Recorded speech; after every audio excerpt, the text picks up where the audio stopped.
My girlfriend cheated on me with my boss. The first sign something was wrong didn't come from seeing them together. It came from the way my boss started treating me. Too friendly, too careful, like a man trying to stay ahead of a storm he knew was coming. My name is Ethan Miller. I was 27 when I joined a marketing firm in downtown Chicago. Entry-level strategist, long hours, average pay, but I didn't complain because every evening I went home to Claire. 3 years together, the kind of relationship built on shared groceries, shared rent, and shared dreams of a better future. At least that's what I believed. My boss, Richard Coleman, was 42. Well-spoken, always calm, always in control. The kind of man who could make a room quiet just by walking into it. People respected him. Some feared him. I admired him, which makes what happened harder to admit. It started subtly. Claire began staying late at her design agency. Said deadlines were getting tighter. Clients were more demanding. Her messages became shorter. Her smile thinner. Her phone was always locked. Always face down. I noticed, but I didn't confront her. Because when you love someone, you try to protect the version of them you fell for, even when it starts slipping away. Around the same time, Richard started asking about my personal life. Not casually, precisely. How long Claire and I had been together. Where she worked. What kind of projects she handled. He smiled while asking, like someone filling in blanks on a form he already had. One afternoon he said, "You're lucky, Ethan. Not many men find someone truly supportive."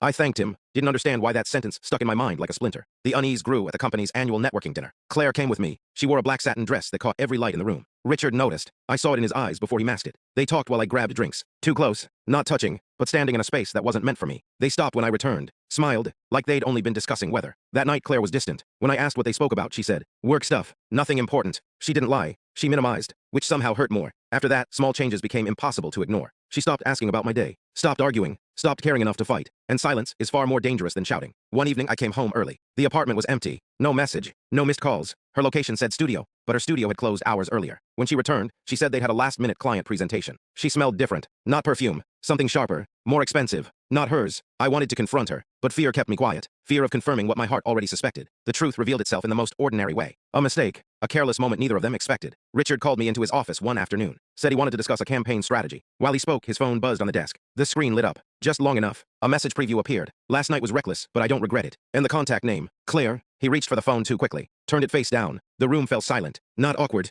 Heavy. Like a truth waiting to be spoken. I stood slowly. My voice surprised me when it came out calm. "That's my girlfriend." He paused, then leaned back in his chair. "Yes," he said. No apology. No denial. Just confirmation. I asked him how long. He avoided answering. Just said, "It wasn't meant to happen like this." As if there was a better version of betrayal. I walked out. Didn't shout. Didn't slam doors. Just left. Because breaking down in front of him would have been a victory I refused to give. When I got home, Claire was sitting on the edge of the bed. Like she'd been waiting. I told her I knew. Didn't explain how. Didn't need to. Her expression changed. Not shocked. Relieved. Like hiding had exhausted her more than betraying me. She said, "I didn't plan this, Ethan. But he understands me. He listens." I asked if I hadn't. She didn't answer. That silence was louder than any confession. She cried. Said she was confused. That it was complicated. But betrayal is never complicated to the one being destroyed by it. It's simple. It's final. I packed a bag that night. Left behind furniture, memories, and the version of myself that believed love was always enough.